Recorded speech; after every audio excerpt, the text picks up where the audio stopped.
You know that feeling, don't you? That familiar ping of awareness around 3 in the morning, sometimes even earlier. Your eyes just pop open. You lie there, trying to drift back off, but your mind starts racing, and the clock ticks louder and louder. Soon enough, the first hint of dawn is peeking through the curtains, and you realize another night has slipped away, leaving you feeling more tired than when you went to bed. It's frustrating, isn't it? It feels like your body has just decided it's done with sleep for the day, even if you're far from done. This isn't just a random occurrence for many of us as we get a little older. It's a painful reality that impacts our energy, our mood, and even our memory throughout the day. You might think it's just part of getting older, something you have to put up with. But what if I told you there are clear, understandable reasons why this happens? And more importantly, simple, practical things you can do to reclaim those precious hours of sleep. It's not about magic pills or complicated routines, but about understanding a few key things your body needs, especially now.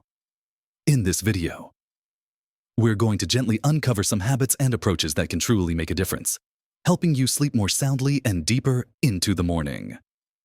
Feeling refreshed and ready to enjoy your day? Stick with me until the very end, because I'm going to share something that truly surprised me about persistent sleep issues. And it might just surprise you too. So, let's dive right into understanding why our bodies seem to hit an early morning alarm clock, and what we can do about it.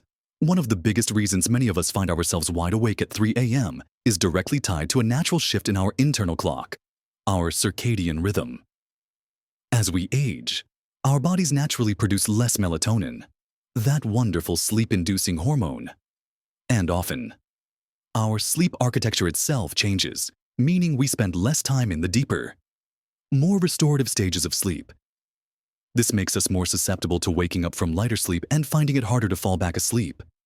But knowing this isn't about giving up, it's about adapting, the very first step.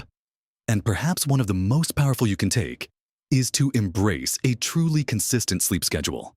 I know it sounds almost too simple, doesn't it? But think about it for years. You've likely been told to go to bed at the same time every night. What's often overlooked, and just as crucial, is consistently waking up at the same time every single day. Yes, even on weekends, holidays, or days you have absolutely nothing planned, our bodies thrive on routine. When you consistently wake up at, say, 6:30 a.m. every morning, even if you've only managed 5 hours of sleep, you're sending a strong signal to your internal clock. You're telling it, this is when my day starts. This is when I expect to be awake. Over time, this consistent wake-up time will help regulate your sleep-wake cycle, making it easier for you to fall asleep at night and to stay asleep closer to your desired wake-up time. It might feel a bit tough at first, especially if you're waking up after a poor night's sleep. But this unwavering commitment to a consistent wake-up time is foundational. It anchors your entire sleep rhythm and creates a predictable pattern your body learns to follow, gently pushing that early morning wake-up time later and later, building on that consistency. The second crucial habit that works hand in hand with a regular wake-up time is to truly embrace the morning light as soon as you wake up. Even if it's earlier than you'd like, try to expose yourself to natural light within the first hour. This doesn't mean staring directly at the sun.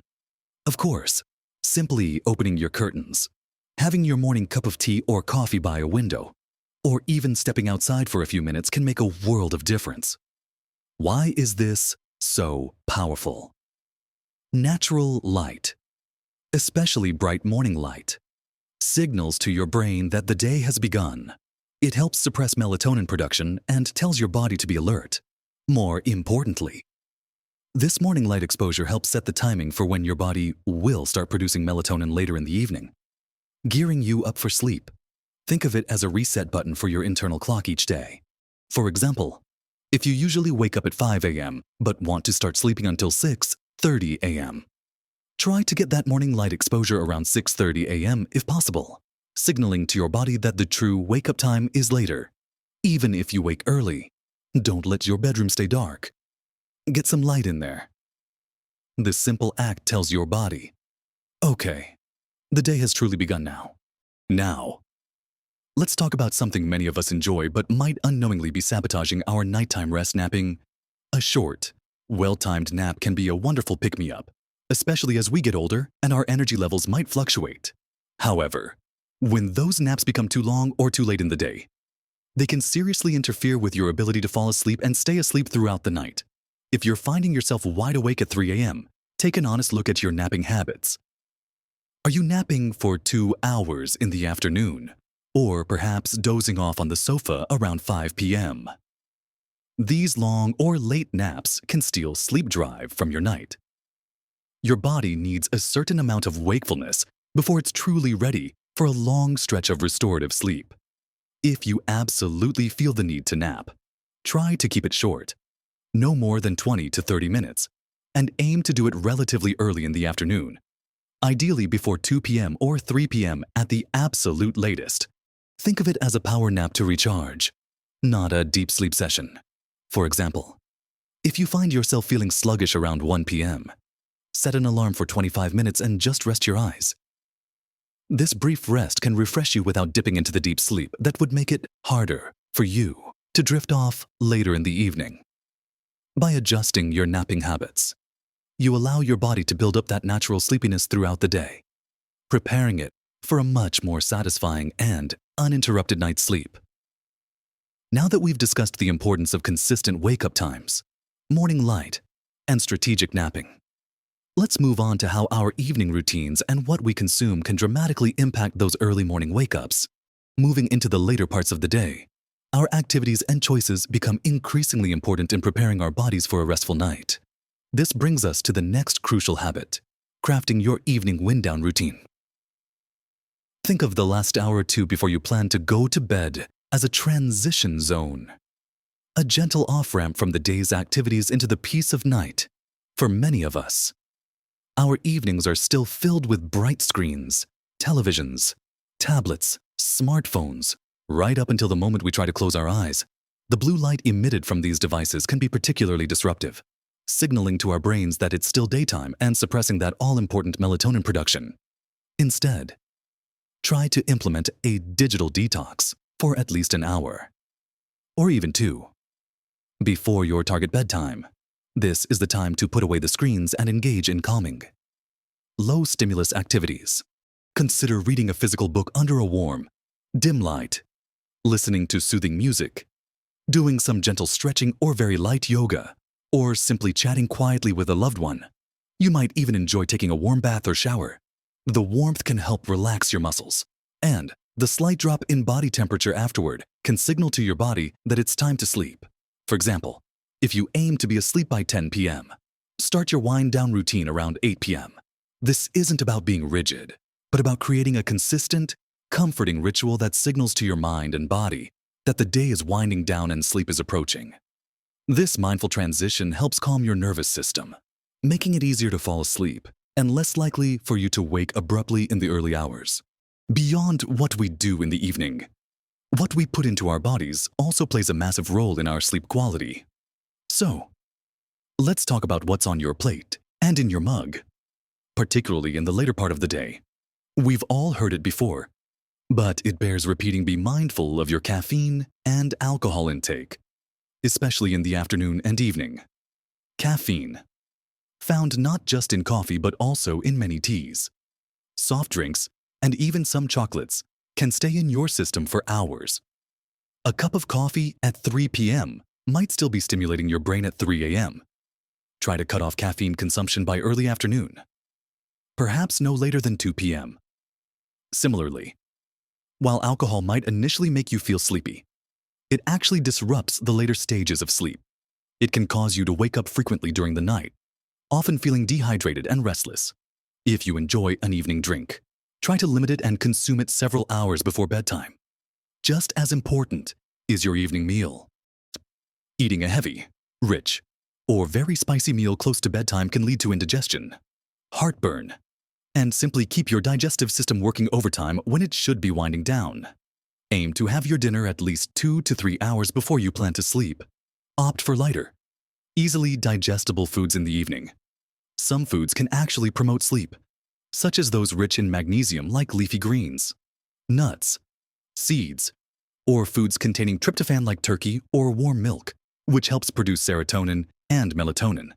A small, light snack like a banana or a handful of almonds, or a cup of herbal tea like chamomile, can be helpful if you're genuinely hungry before bed. But avoid anything that will cause your stomach to rumble. The environment you sleep in is another cornerstone of good sleep, and it's something we can often easily control. This brings us to the importance of optimizing your sleep sanctuary.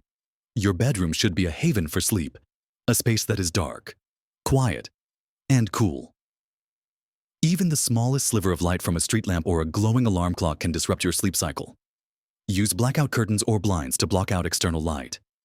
If noise is an issue, consider using earplugs or a white noise machine to mask disruptive sounds.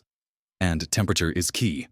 Most sleep experts agree that a cooler room, typically between 60 and 67 degrees Fahrenheit around 15 to 19 degrees Celsius, is ideal for sleep. If your room is too warm, your body will struggle to cool down to its optimal sleep temperature, leading to restless sleep and early waking. Experiment with your thermostat, breathable bedding, and comfortable sleepwear to find your perfect sleep temperature.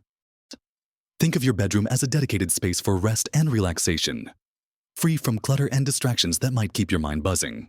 Finally, while it might seem counterintuitive when you're tired, regular physical activity during the day is profoundly beneficial for improving sleep quality. This isn't about running marathons. It's about moving your body.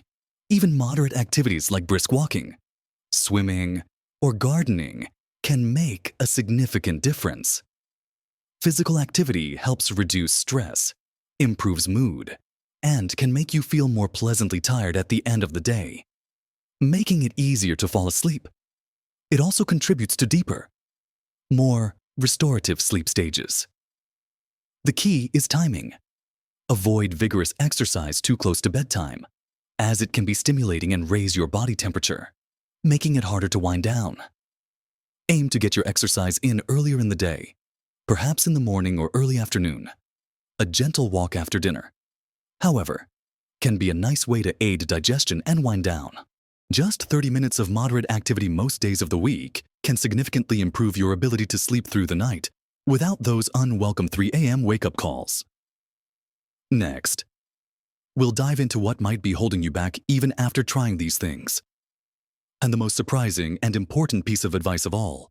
So, we've explored the power of consistent wake-up times, embracing morning light, rethinking our naps, creating a calming evening routine, being mindful of what we eat and drink, optimizing our sleep environment, and getting enough daily movement.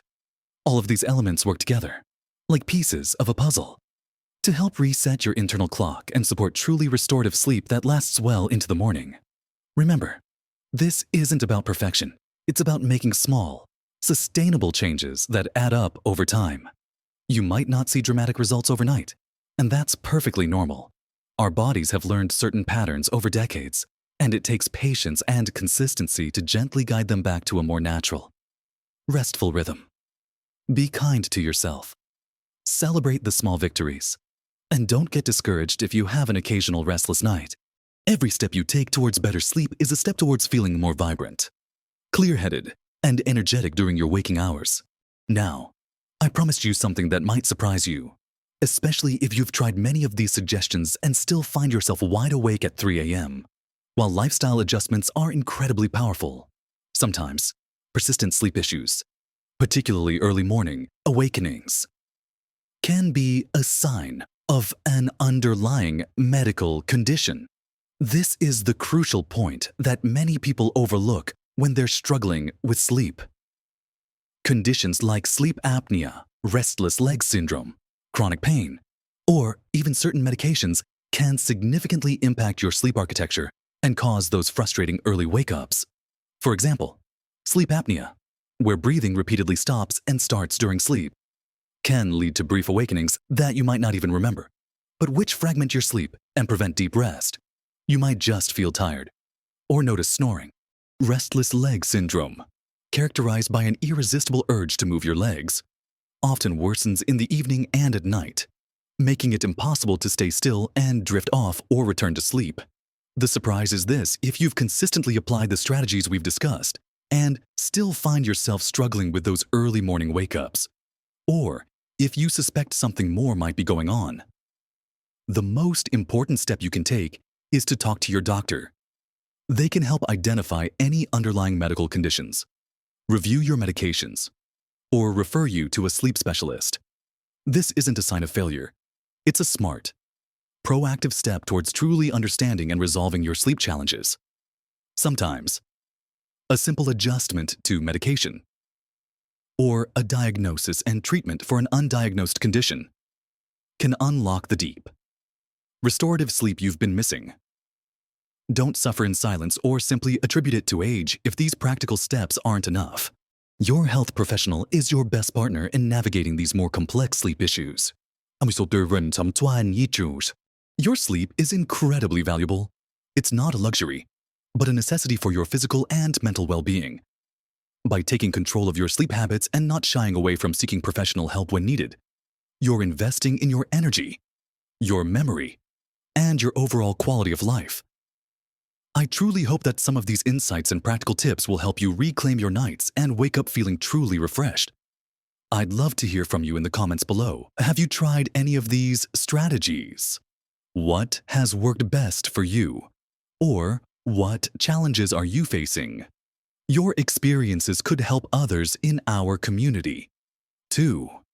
If you found this video helpful, please give it a thumbs up.